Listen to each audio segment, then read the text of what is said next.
Bonjour à tous et bienvenue sur ma chaîne. Donc aujourd'hui, je suis ravie de vous retrouver pour vous présenter un tarot qui vient tout juste de sortir, qui s'appelle le tarot de l'illumination de Matt Hughes, donc qui a été traduit. C'était un jeu qui était d'abord sorti en anglais, que je n'avais pas vu passer du tout. Donc qui arrive dans une belle boîte avec des dorés sur les quatre coins. C'est vraiment le tarot de l'illumination. On a de la dorure partout. Donc, qui a été édité aux éditions Exergue au prix de 24,90 €. Donc voilà, c'est un tarot de 80 cartes. On a 2 cartes supplémentaires. Donc au niveau du style, donc là c'est le style Art Nouveau. Donc c'est une boîte en dur, une boîte cloche. Donc l'intérieur est comme ceci.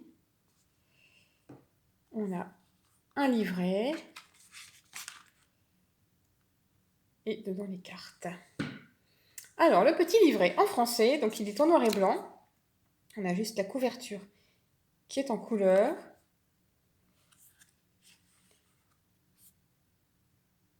Alors, oui, c'était un jeu qui était sorti en 2017 d'abord. On a traduit en 2021. Alors, on a un sommaire, une petite intro, une note sur les arcanes majeures. Donc, pour chaque arcane majeur, on va avoir une page avec quelques mots-clés à l'endroit et à l'envers. Ça, c'est pas mal. Donc deux cartes supplémentaires, le puits et l'artiste, que nous verrons plus tard. Pour chaque carte de chaque arcane mineur, nous aurons simplement à l'endroit et à l'envers quelques mots-clés. Alors, pour celui qui débute, ce sera peut-être pas assez, mais en même temps, des mots-clés, c'est clair pour moi. Parfois, on a des grands textes, comme dans, par exemple, le tarot Histoire de sorcière. On a toute une page et puis en fait, parfois, quelques mots-clés, ce serait peut-être plus clair que des grandes phrases. Ça aide aussi au début. Vous voyez, à chaque début de série, donc là, les pentacles, on a quand même une demi-page d'explication sur qu'est-ce que c'est que les pentacles. Voilà.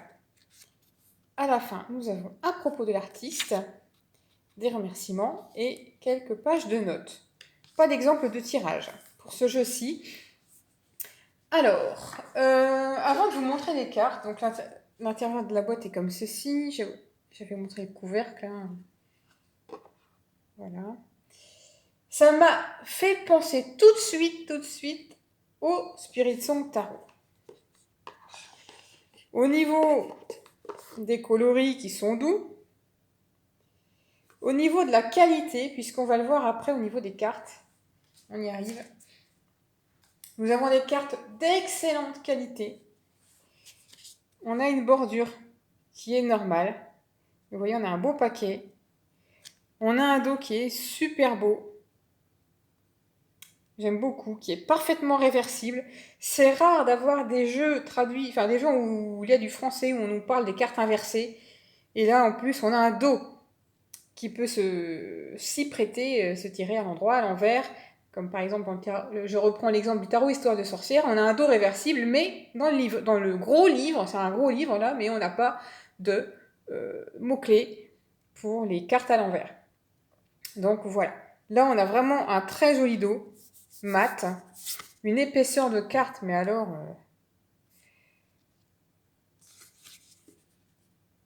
elles sont très épaisses, elles sont vraiment de très belle qualité. Et alors, je reviens au Spirit Song Tarot, parce qu'il m'a tout de suite fait penser au Spirit Song Tarot. Premièrement, au niveau de la taille des cartes. Parce que le Spirit Song Tarot, pour ceux qui l'ont, ils savent que les cartes sont un petit peu plus larges. Et bien là, on a exactement la même taille de cartes que le Spirit Song Tarot. Et la comparaison ne s'arrête pas là. On a vu que c'était édité aux éditions Exergue. Vous voyez ici, pour le Spirit Song, on a le copyright. On voit 2017 US Games. Copyright que nous allons retrouver sur les cartes du tarot de l'illumination. Alors que c'est un jeu qui est sorti par les éditions Exergue, donc à mon avis, il y a dû y avoir un partenariat, je pense, entre les deux éditions, et alors, pour notre plus grand bonheur. Donc je vais arrêter les comparaisons, on va passer maintenant aux cartes du tarot de l'illumination, qui porte bien son nom, puisque sur chaque arcane, nous avons de la dorure. Donc un style art nouveau, hein, c'est assez original, ça change un peu du manga, du steampunk, qui sont très bien aussi, mais là ça change un petit peu. On a des dessins qui sont pastels, on a une texture, c'est mat, et ça fait bien ressortir le brillant qu'on a sur les cartes.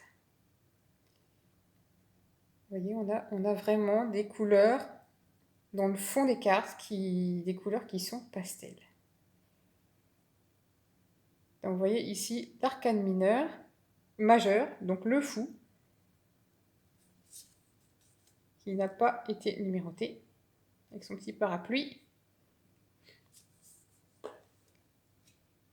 Le magicien, donc là on a les numéros ici, on retrouve les 4 éléments, le 8 de l'infini, avec le Robocos, et cette dorure. On a vraiment une super qualité de carte. Là, franchement, on est vraiment gâtés. La grande prêtresse, carte numéro 2. Avec beaucoup de dorure. Ça fait vraiment plaisir d'avoir un jeu de cette qualité-là dans les mains. Avec un guidebook en français. Et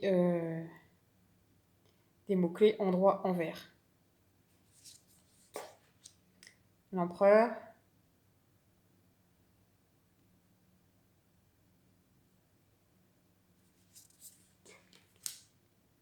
Le hiérophant, carte numéro 5.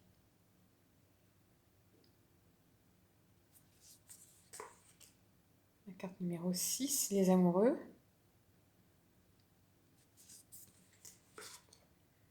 Carte numéro 7, le chariot. La force.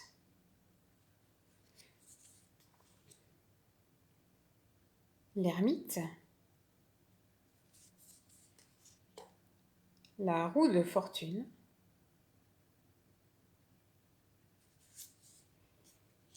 La justice.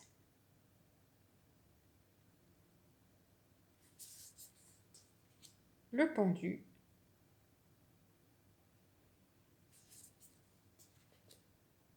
La mort. Donc ici, on n'a pas les mêmes cartes, hein, pas les mêmes couleurs, pardon.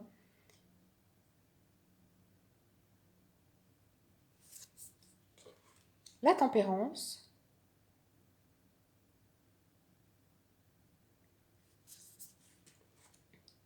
Le diable.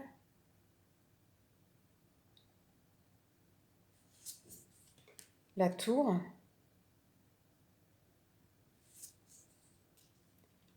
L'étoile.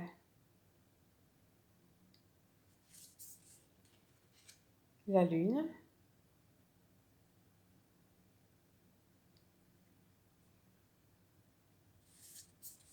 Le soleil qui scintille de mille feux.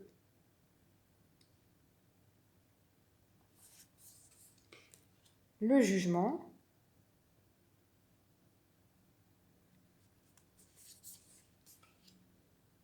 Le monde. Donc moi, c'est un jeu que j'avais même pas vu passer en anglais, donc c'était vraiment une surprise totale. Donc là, on va avoir les 2 cartes supplémentaires, numérotées 22 ici pour la carte du puits.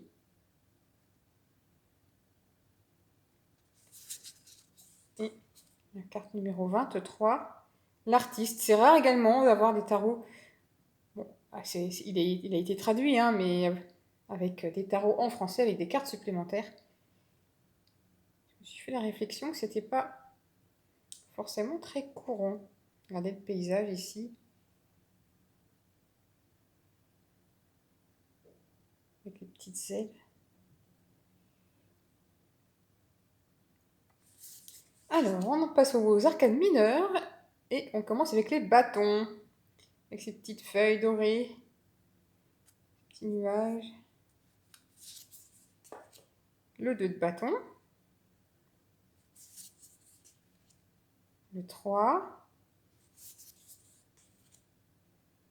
Le 4. Le 5 de bâton. Le 6.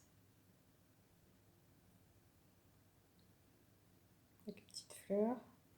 Donc c'est un rider assez classique. Hein.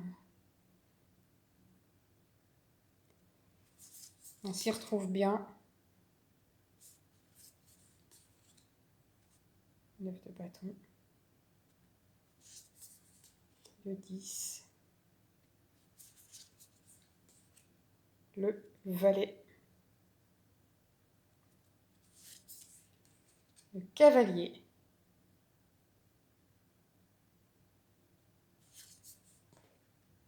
La reine de bâton. Avec son chat.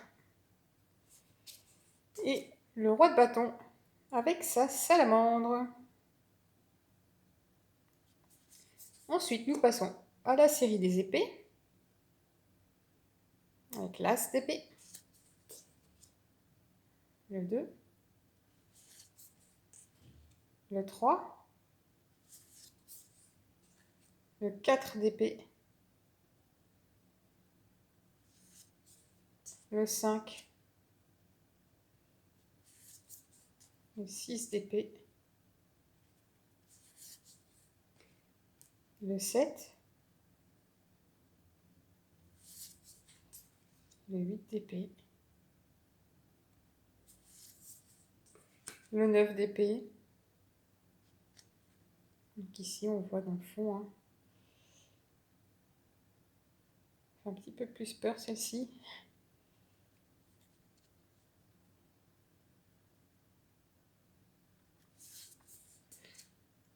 Le 10 d'épée. Le valet. Le cavalier d'épée. Sur son beau destrier blanc. La reine d'épée. Son petit oiseau blanc. Et le roi d'épée.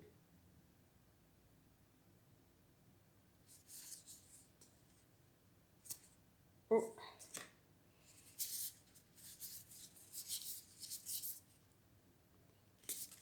Alors, ensuite, la série des coupes. Avec le très bel as de coupe. Vous voyez, pour tous les as, on a ces petits volutes, petits nuages. Là. Le 2 de coupe. Le 3 de coupe. Elles sont belles, hein. En plus, avec cette qualité de carte, c'est encore plus appréciable. Le 5 de coupe. Le 6 de coupe.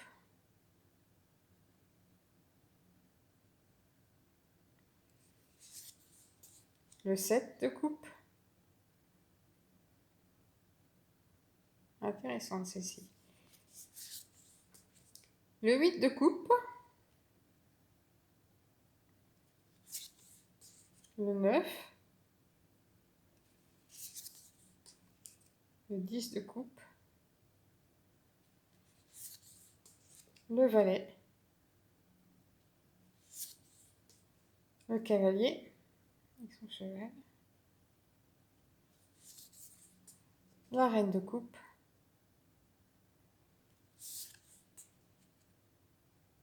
Et le roi de coupe. Et on termine avec la série des pentacles.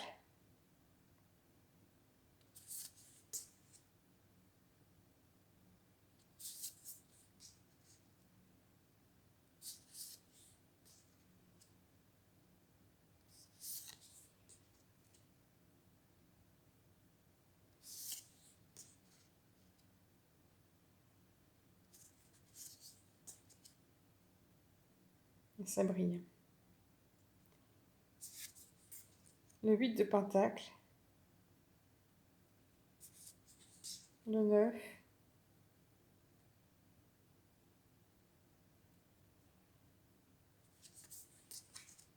Le 10 de pentacles. Le valet. Le cavalier. Son chevalier. Ici. La reine de pentacles. Et le roi de pentacles. Voilà pour ces très très jolies cartes. Je vous remontre le dos. Joli et parfaitement réversible. Voilà pour le tarot de l'illumination de Matt Hughes, donc aux éditions Exergue, qui nous ont fait un super boulot. Donc en français, s'il vous plaît. Ne vous privez pas si ce jeu vous plaît.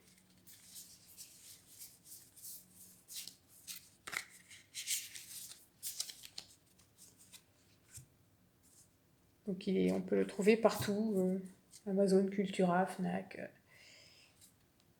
et chez les plus petits commerçants. Voilà. Vraiment superbe jeu, hein. Waouh, waouh, waouh, que je n'avais pas vu venir en plus. Donc c'est bien parce que j'ai vraiment eu une totale surprise. Voilà. Donc moi je suis ravie de vous avoir montré ce jeu. N'hésitez pas à me dire ce que vous en pensez dans les commentaires. Et moi je vous retrouve prochainement pour une nouvelle vidéo. Bye bye!